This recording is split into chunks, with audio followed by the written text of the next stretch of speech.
People who say, "No worries."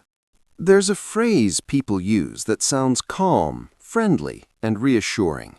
No worries. It's meant to smooth things over, to show understanding, to signal that everything is fine. And most of the time, no one questions it. Because no worries feels polite. It feels relaxed. It feels like the conversation can move on without friction. But something about it always feels slightly unfinished. Because when someone says, "no worries," you're never completely sure what they're actually saying. Usually, no worries shows up after a small inconvenience, a late reply, a missed call, a delayed plan. Someone apologizes, someone explains, and the response comes quickly. No worries. It feels generous, like the issue is settled. There's no tension, no confrontation, no need to talk about it any further. At least, that's how it sounds. The problem is that no worries doesn't always mean what it sounds like. Sometimes it means, "I'm fine." Sometimes it means, "I'm annoyed, but I won't bring it up." And sometimes it means, "I've already adjusted my expectations." Over time, the phrase becomes a pattern.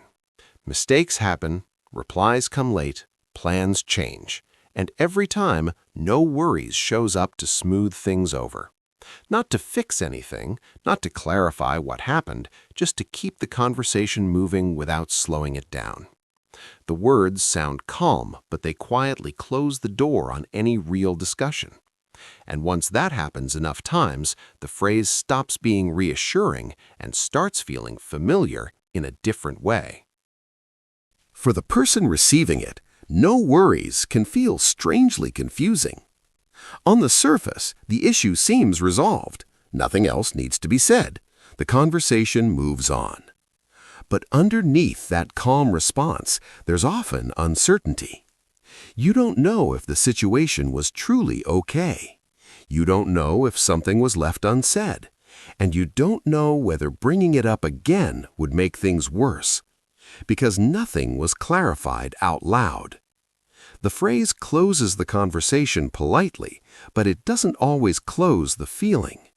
And when moments like this repeat, people stop asking questions and start guessing instead. That quiet guessing is what makes the phrase linger longer than it should.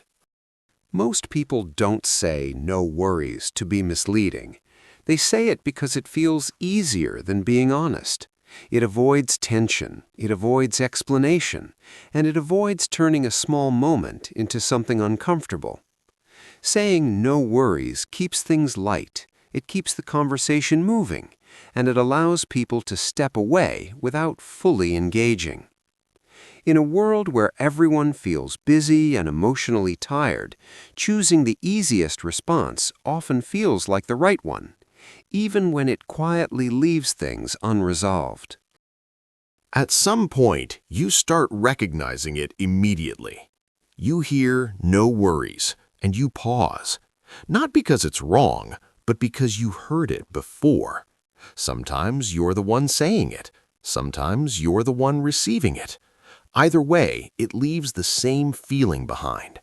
And it quietly raises the question, who approved this?